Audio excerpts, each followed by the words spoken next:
Hello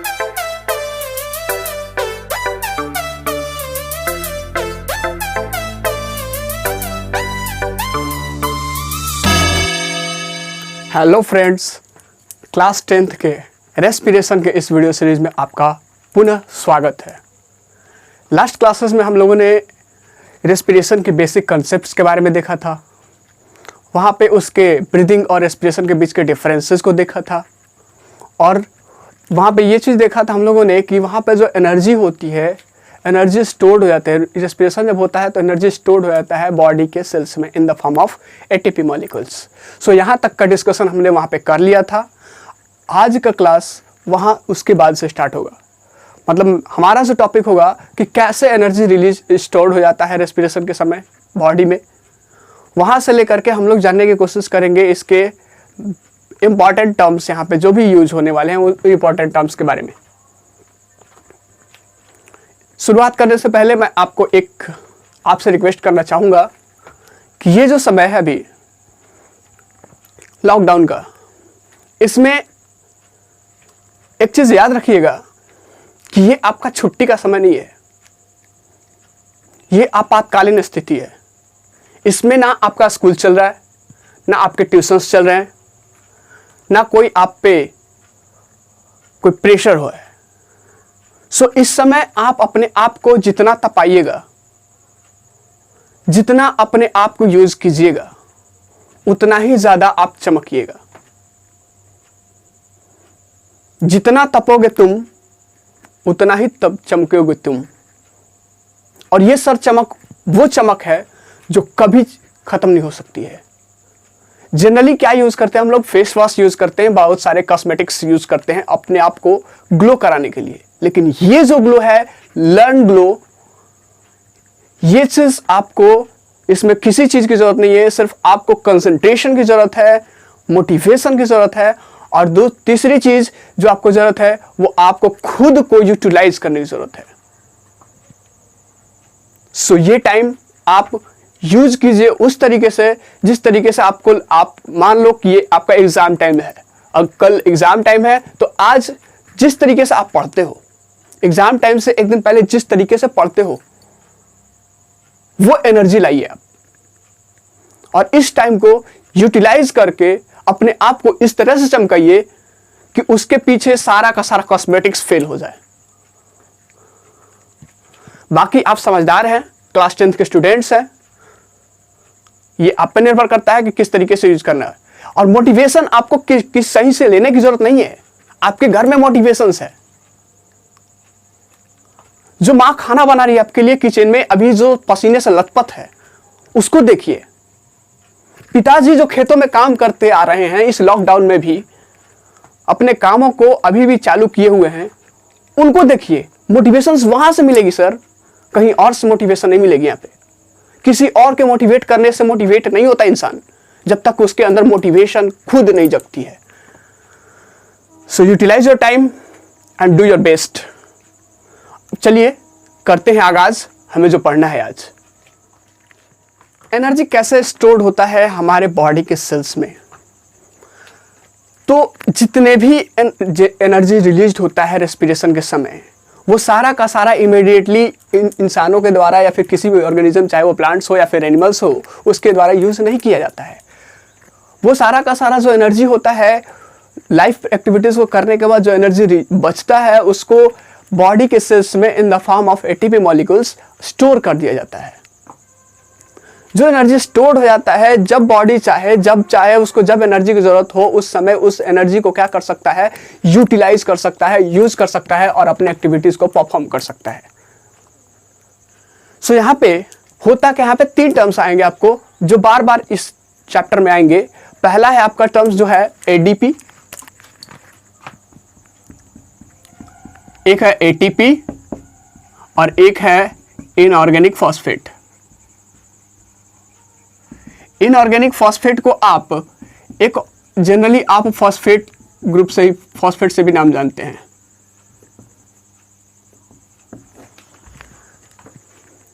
ADP है क्या sir? ADP एक ऐसा सब्सटेंस है जिसमें एनर्जी का कंटेंट कम होता है। एडीपी का फुल फॉर्म होता है आपका एडिनोसिन डाइफॉस्फेट।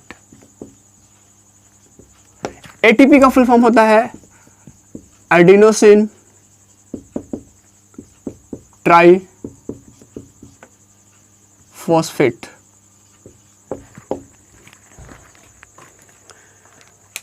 एटीपी में एडीपी में आपका एनर्जी का कंटेंट कम होता है, ये बॉडी के सेल्स में प्रेजेंट होता है, और एटीपी में एनर्जी का कंटेंट ज्यादा होता है और ये भी आपके बॉडी के सेल्स में ही प्रेजेंट होता है। और इनऑर्गेनिक फॉस्फेट वैसा ग्रुप है, एक वैसा सब्सटेंस है जो आपका फॉस्फेट प्लस ऑक्सीजन दोनों दो चीज से मिलकर के बना हुआ है, और ये भी आपके बॉडी के सेल्स में ही होता है। इसको जनरली आप फॉस्फेट करके भी सिंबल ये यूज किया जाता है, बोलचाल की भाषा में इसको फॉस्फेट भी बोला जाता है। इसको सिंबलाइज जो किया जाता है, सिंबॉलिक रिप्रेजेंटेशन, इसको PI इस तरीके से रिप्रेजेंट किया जाता है इनऑर्गेनिक फॉस्फेट को।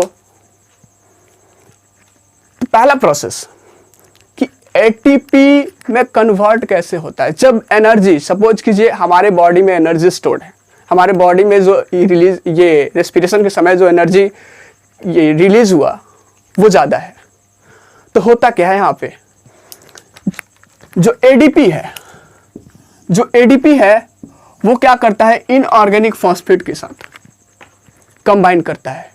एडीपी इनऑर्गेनिक फॉस्फेट के साथ कंबाइन करता है, और कंबाइन करने में जरा सोचिए कोई भी काम करने में एनर्जी लगती है, तो यहाँ पे लगती है एनर्जी। तो जो रेस्पिरेशन के समय जो एनर्जी रिलीज होता है उस चीज को एब्जॉर्ब करता है। एडीपी इनऑर्गेनिक फॉस्फेट के साथ कंबाइन करने के साथ साथ उसमें जो एनर्जी रिलीज होती है रेस्पिरेशन में उस चीज को यूटिलाइज करता है, उसको एब्जॉर्ब करता है और वहां पे बना देता है ATP। यहां पे दो फॉस्फेट और एक फॉस्फेट तो 3 फॉस्फेट तो हो गया ना सर, तो ATP हो गया कि नहीं हो गया, इनऑर्गेनिक फॉस्फेट। और ये जो एनर्जी स्टोर हो जाता है किस फॉर्म में, ATP में।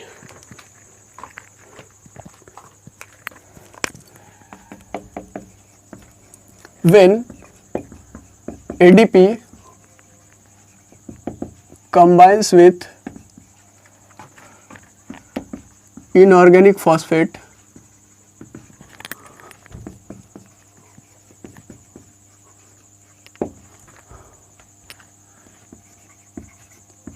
by using एनर्जी, कौन सा एनर्जी, जो रेस्पिरेशन के समय आपका रिलीज हुआ था।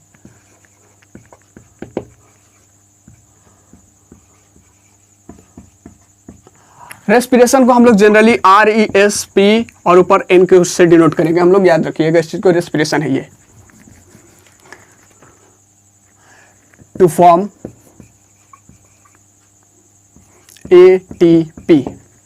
ATP का फॉर्मेशन हो गया, मतलब एनर्जी जो था आपका रेस्पिरेशन से जो रिलीज हुआ था वो आपका कहाँ पे चला गया, ATP में, मतलब एनर्जी स्टोर्ड हो गया इन the form of ATP molecules.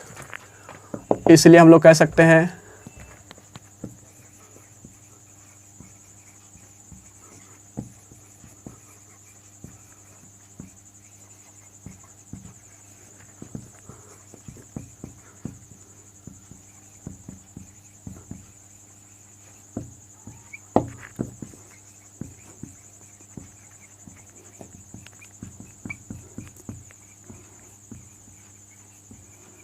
ATP molecules में स्टोर हो गया। अब मान लीजिए ATP मॉलिक्यूल्स में स्टोर्ड हो गया, अब मान लीजिए दूसरे समय, कुछ समय के बाद क्या हो गया, बॉडी के सेल्स को एनर्जी की जरूरत हो गई, बॉडी के सेल्स को एनर्जी की जरूरत हो गई, तो अब उसको वहां से एनर्जी कैसे लेगा। अगर इस चीज को हम लोग ये चीज वर्ड इक्वेशन से अगर डिनोट करें, तो वर्ड इक्वेशन से अगर डिनोट करेंगे तो क्या होगा, ADP कंबाइन किया है इनऑर्गेनिक फॉस्फेट को हम लोग डिनोट कर सकते हैं इससे, और इसमें लगा है क्या, आपका एनर्जी यूज किया है जो रेस्पिरेशन के समय यूज हुआ यह है।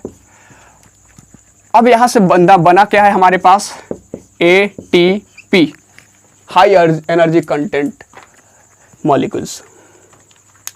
ये आपका है वर्ड इक्वेशन फॉर दिस। अब यहाँ पे मैंने बोला कि मान लीजिए सेल्स को अगले ही पल आपको एनर्जी की जरूरत हो गई, जो तो एनर्जी रिलीज हुआ था रेस्पिरेशन में वो तो एटीपी में चला गया, एटीपी मॉलिक्यूल्स में ये स्टोर हो गया है। अब कैसे रिलीज होगा वहाँ पे? तो होगा सर रिलीज, करते हैं रिलीज उसको रिलीज करते हैं हम लोग। अब होता क्या है, जब सेल को जरूरत होती है एनर्जी की, जब सेल को जरूरत होती है एनर्जी की, तो पहले से पता है हम लोग को कि एनर्जी स्टोर हो गया है एटीपी मॉलिक्यूल्स में। तो एटीपी मॉलिक्यूल्स क्या होगा? टूटेगा बाय यूजिंग वाटर। वाटर को यूज करके एटीपी मॉलिक्यूल्स क्या होगा? ब्रोक होगा, ब्रोकन डाउन इनटू, ब्रोक होगा, टूटेगा। और किस में टूटेगा? आपका किस चीज से बना था? क्या क्या लगा था इसको? एडीपी, इनऑर्गेनिक फॉस्फेट और प्लस एनर्जी, और तब बना था एटीपी। अब क्या होगा? उल्टा होगा। मतलब अब क्या होगा? एटीपी वाटर को यूज करके टूटेगा एडीपी में प्लस इनऑर्गेनिक फॉस्फेट में, और उसके साथ साथ आपका आएगा क्या? एनर्जी। और ये एनर्जी सेल यूज कर लेता है।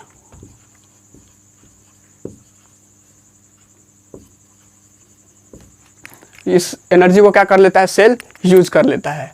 वाटर का यूज करके वो सेल, ये एटीपी क्या करता है? उस एनर्जी को, उस एटीपी टूटता है, और एटीपी जब टूटता है तो आपका वहां पे एडीपी निकलता है, आपका वहां पे इनऑर्गेनिक फॉस्फेट निकलता है, और उसके साथ साथ जो एनर्जी ऑब्जॉर्व किया था ये एडीपी ने एटीपी का फॉर्मेशन करने के लिए, वो चीज रिलीज हो जाता है, और ये चीज आपका सेल्स यूज कर लेता है।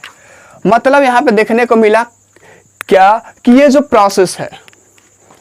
प्रोसेस है एटीपी, एडीपी से एटीपी में कन्वर्ट होना और एडीपी से एटीपी में कन्वर्ट होना, मतलब ये दोनों एडीपी टू एटीपी और एटीपी टू एडीपी, ये चीज कंटिन्यूअस चलता रहता है। ऑर्गेनिज्म में कंटिन्यूअस चलता रहता है, क्योंकि एनर्जी स्टोर्ड होने का प्रोसेस और रिलीज होने का प्रोसेस ये बार बार चलता रहता है।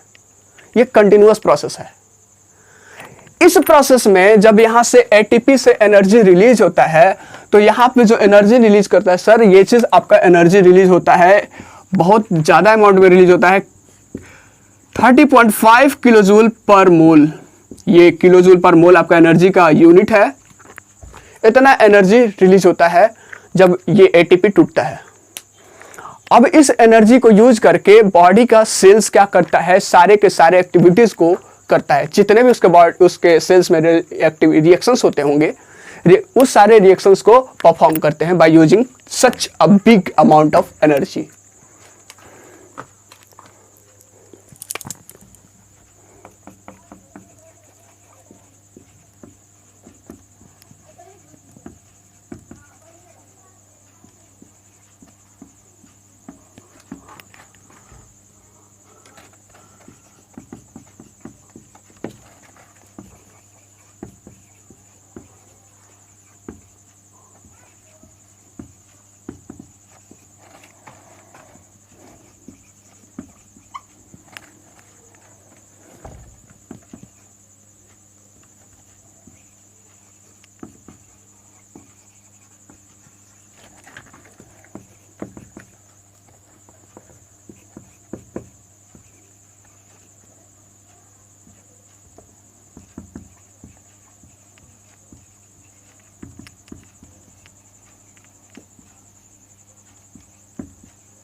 Large amount of energy release होता है, और ये एनर्जी कितना होता है?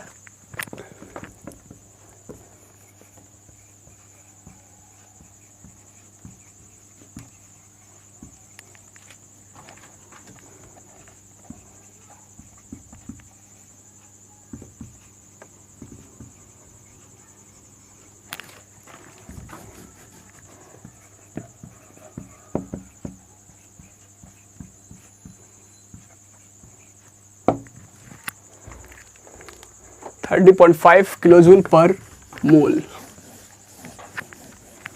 इस एनर्जी का यूज करके आपका क्या करता है, बॉडी का सेल्स सारे के सारे ये क्या बोलते हैं आपका रिएक्शंस को परफॉर्म करता है।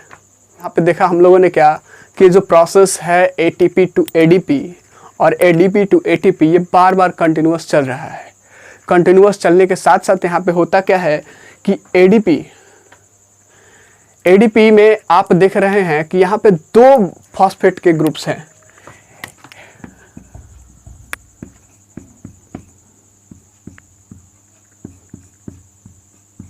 एडीपी में आपके 2 फॉस्फेट के ग्रुप हैं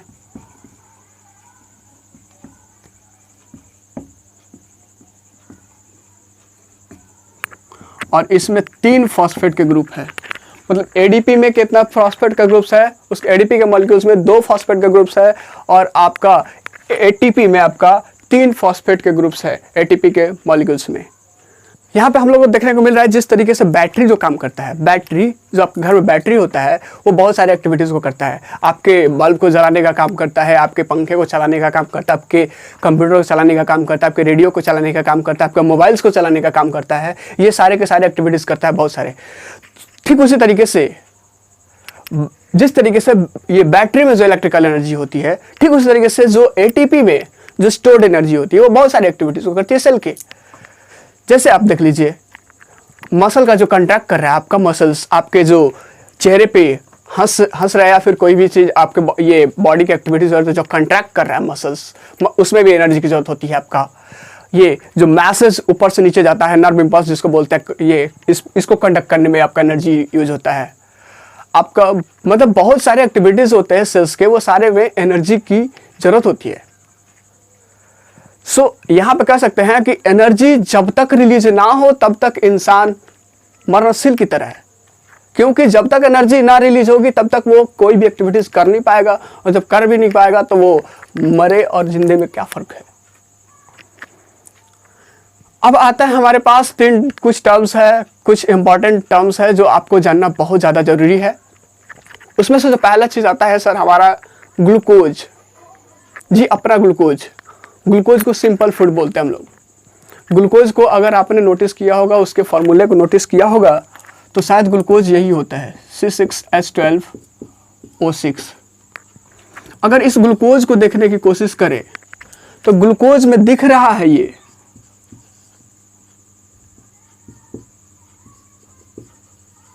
कि ये इसमें कितना कार्बन का एटम है, 6 कार्बन एटम। ये एक ऐसा कंपाउंड है जिसमें 6 कार्बन का एटम होता है और ये रेस्पिरेशन के समय ऑक्सीडाइज हो जाता है। रेस्पिरेशन के समय ग्लूकोज क्या हो जाता है, ऑक्सीडाइज हो जाता है। अब जो मैं पॉइंट्स बोलने जा रहा हूं उस चीज को गौर से सुनिएगा without moving your concentration. Glucose का ऑक्सीडेशन पायरुविक एसिड या पायरुवेट में करने का प्रोसेस को बोलते हैं glycolysis. The oxidation of glucose to pyruvic acid और pyruvate is called glycolysis. Glycolysis क्या होता है सर, तो ग्लूकोज को इतना समझ लीजिए कि ग्लूकोज को तोड़ देना, ग्लूकोज को ब्रेक करने का जो प्रोसेस होता है उसको बोलते हैं ग्लाइकोलाइसिस। ग्लाइको ग्लूकोज से दिख रहा है, रिलेटेड दिख रहा है, और लाइसिस में से होता है ब्रेकडाउन। मतलब यहां से एक प्रोसेस मिल रहा है हम लोग को, the oxidation of glucose two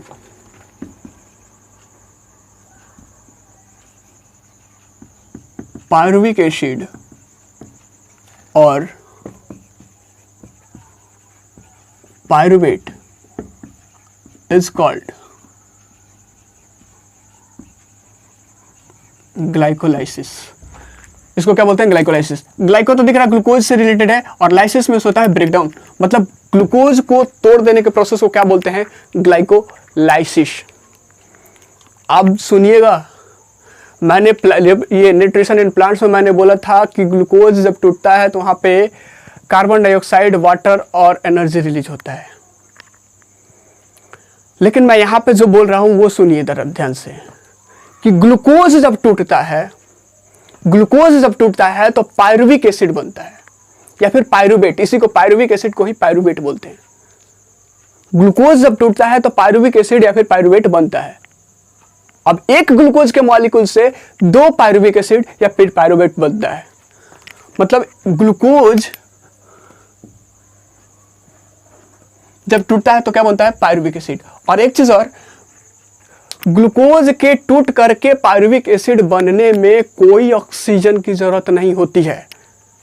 points पे पॉइंट्स नोट करते जाइए। ग्लूकोज के टूट करके पायरुविक एसिड या पायरुवेट बनने में कोई ऑक्सीजन की जरूरत नहीं होती है। और ये जो प्रोसेस है आपका, है सेल के माइटोकॉन्ड्रिया में नहीं हो करके ये सेल के साइटोप्लाज्म में होता है। हम लोग वहां पे क्या देखे थे कि माइटोकॉन्ड्रिया में होता है। 9th क्लास में भी हम लोगों ने पढ़ा था कि ये रेस्पिरेशन जो होता है माइटोकॉन्ड्रिया में, बिल्कुल सही रेस्पिरेशन होता है। लेकिन यहाँ पे ये टूट रहा है अभी, मतलब क्या? यहां से जो मतलब निकलता है वो ये निकलता है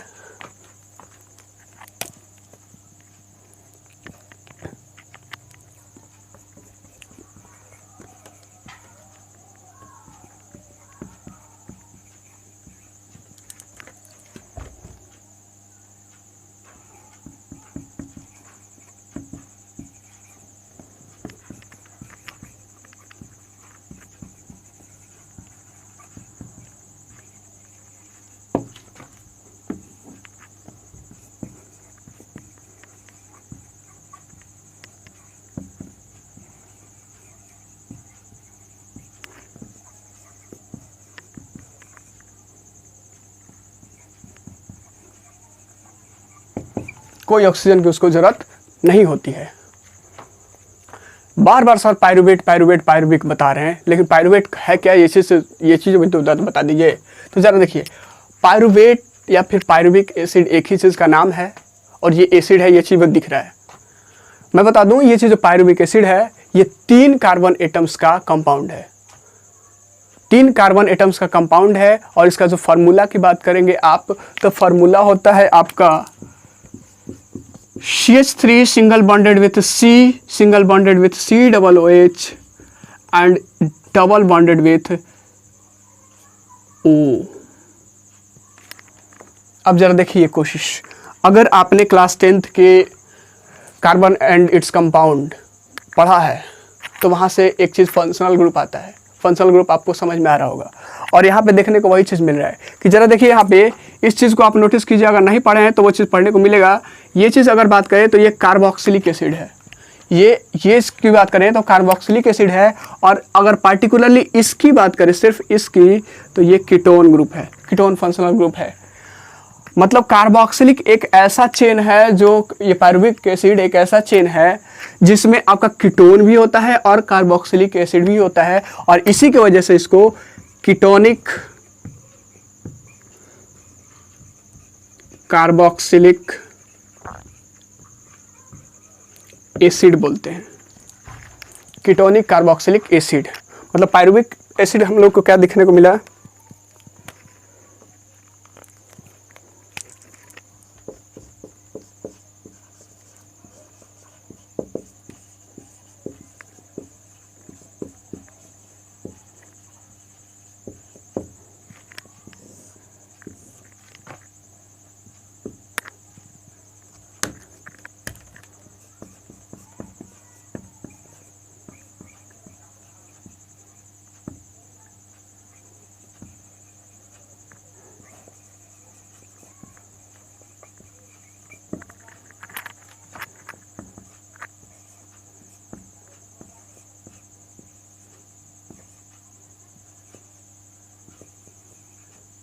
इट्स फार्मूला इज, आप ये लिख लीजिएगा ये फार्मूला, और it is also known as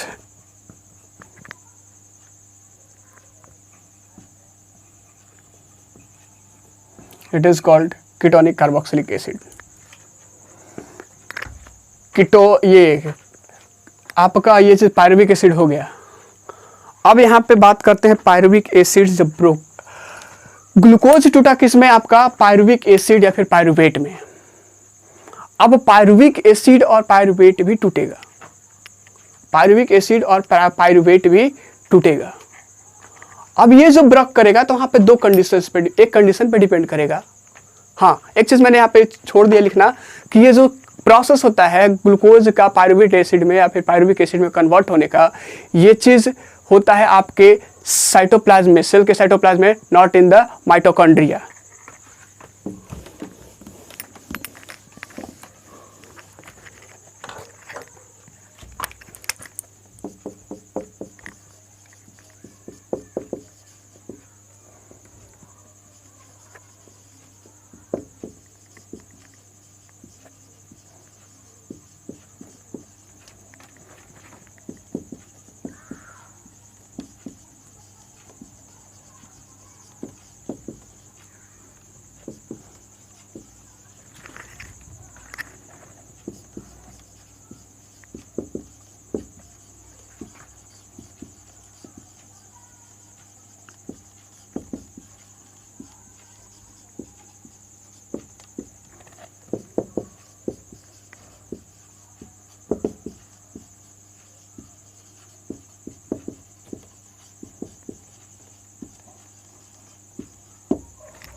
One molecule of glucose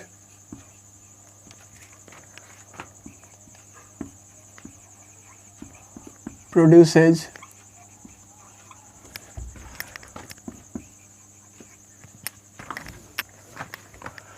2 molecules of pyruvic acid.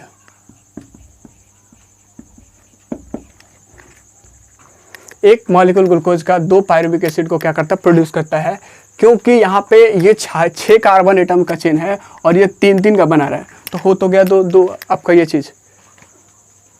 अब हम लोग बात करेंगे यहाँ पे कि ग्लूकोज के बारे में हम लोग देख लिए। अब ग्लूकोज टूट गया आपका पायरुविक एसिड में, क्या पायरुविक एसिड भी टूटता है? जी हाँ, पायरुविक एसिड भी टूटेगा, स्टेप वाइज ब्रेकडाउन होगा। अब पायरुविक एसिड टूटेगा किसी चीज़ में, ये डिपेंड करता है आपके 2 चीज़ पे, वहाँ पे ऑक्सीजन है, सेल में ऑक्सीजन है या फिर सेल में ऑक्सीजन नहीं है। अगर सेल में ऑक्सीजन है, अगर सेल में ऑक्सीजन है तो पायरुविक एसिड या फिर पायरुवेट बात करेंगे तो ये टूट जाता है आपके कार्बन डाइऑक्साइड और वाटर में, और इसके साथ साथ lot of energy is release during the process of respiration और during the process of oxidation. बोल रहा है कि यहाँ पे जब पायरुविक एसिड आपका टूटता है तो बनता है ऑक्सीजन के प्रेजेंस में, तो वहाँ पे बनता है कार्बन डाइऑक्साइड और वाटर, और यहाँ पे बहुत ज़्यादा अमाउंट में एनर्जी रिलीज होती है। मतलब कहने का प्रोसेस अगर समझने की कोशिश करें तो ग्लूकोज डायरेक्टली आपका कार्बन डाइऑक्साइड और वाटर में नहीं टूटता है, स्टेप वाइज प्रोसेस में वो ब्रेक डाउन होता है। मतलब ग्लूकोज पहले टूटता है आपका कहाँ पे, साइटोप्लाज्म में, कहाँ किस चीज़ में टूट जाता है, कन्वर्ट हो जाता है आपका पायरुविक एसिड या फिर पायरुवेट में, और इसके साथ जब ये चीज़ पायरुविक एसिड क्या होता है, जब ये चीज वहाँ पे ऑक्सीजन के प्रेजेंस में टूट जाता है कार्बन डाइऑक्साइड में और आपका वाटर में। मतलब कि ग्लूकोज टूटा किस में, पायरुविक एसिड में,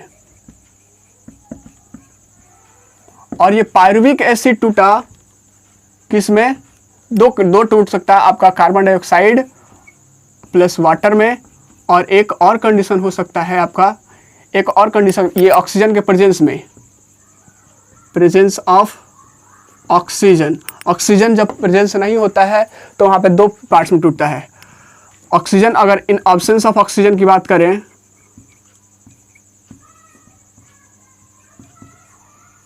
इन ऑब्सेंस ऑफ ऑक्सीजन की बात करें तो यहाँ पे 2 पार्ट्स, दो ये चीज में टूटता है। एक तो एथानॉल प्लस CO2 और एक टूटता है लैक्टिक एसिड में। अब क्या माजरा है ये सारा का सारा समझने की कोशिश करेंगे स्टेप वाइज में। सो पहला कि glucose sorry pyruvic acid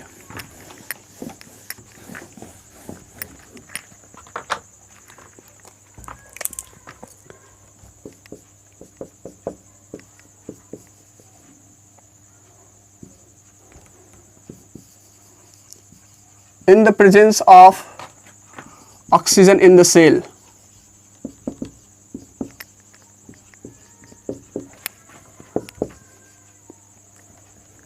pyruvic acid टूट जाता है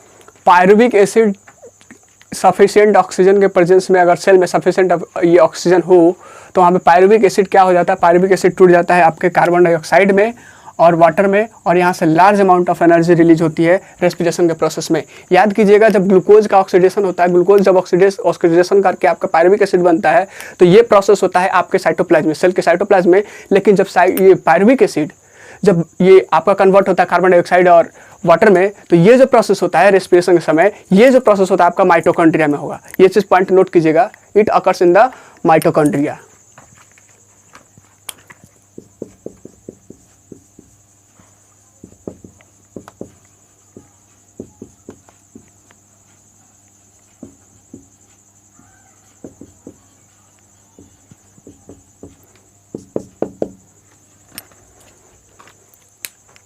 अगर ऑक्सीजन ये प्रेजेंट ना हो सेल में तब क्या होगा? अगर ऑक्सीजन प्रेजेंट ना हो सेल में तो पायरुविक एसिड आपका दो चीज़ों में कन्वर्ट होता है। मैंने बोला ना, एक कंडीशन हो सकता है कि आपका ये इथानॉल प्लस कार्बन डाइऑक्साइड में कन्वर्ट हो जाए, और एक हो सकता है आपका लैक्टिक एसिड में कन्वर्ट हो जाए। ये मामला क्या है?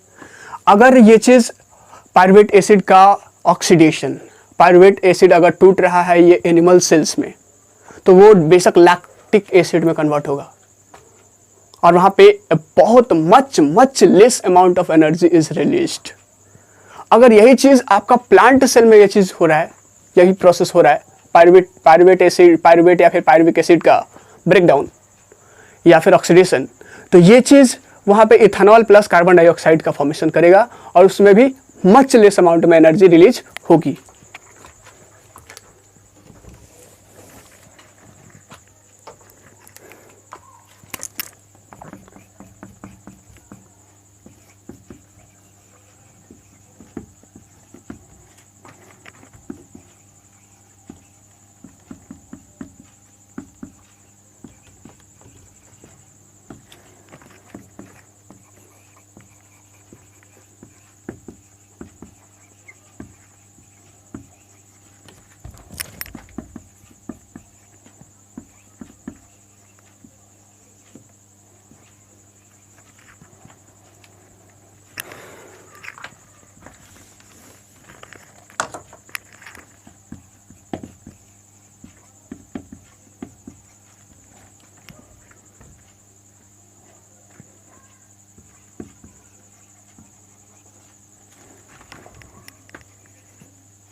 दो प्रोसेस, एक तो लैक्टिक एसिड में कन्वर्ट हो जाता है और एक आपका हो जाता है आपका इथेनॉल प्लस कार्बन डाइऑक्साइड में। अब क्या प्रोसेस है, कब ये चीज़ होगा? तो इथेनॉल और कार्बन डाइऑक्साइड का प्रोसेस कब होगा? इस चीज़ की बात करें तो अगर बात करें इन प्लांट सेल में, प्लांट सेल में पायरुवेट इज converted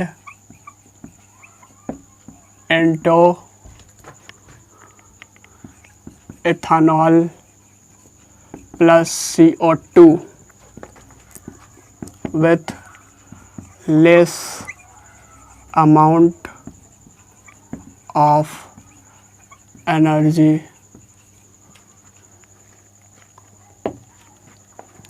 अगर यही बात करें आपका एनिमल सेल में, तो ये चीज़ हो सकता है आपका एनिमल सेल में अगर बात करें तो pyruvate is converted into lactic acid with much less amount of energy.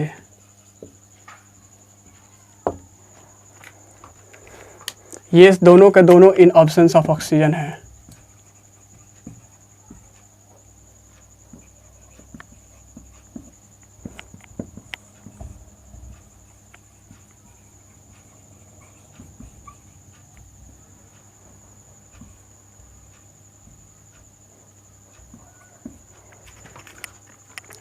अब यहाँ से एक और वर्ड आ गया, लैक्टिक एसिड क्या है।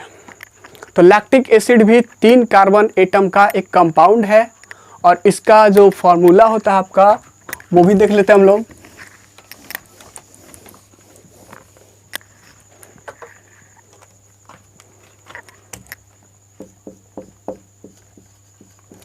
लैक्टिक एसिड या फिर इसको बोलते हैं लैक्टेट।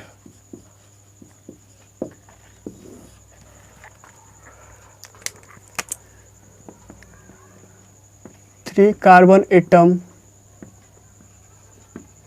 कंपाउंड है। फार्मूला की अगर बात करें इसका, तो फार्मूला होता है इसका CH3 single bonded with C, single bonded with COOH और ये सिंगल बॉन्डेड विथ OH। थोड़ा सा जाना पहचाना लग रहा होगा। यहाँ पे अगर देखने की कोशिश करेंगे तो ये वाला जो है आपका कार्बोक्सिलिक एसिड है, कार्बोक्सिलिक एसिड है।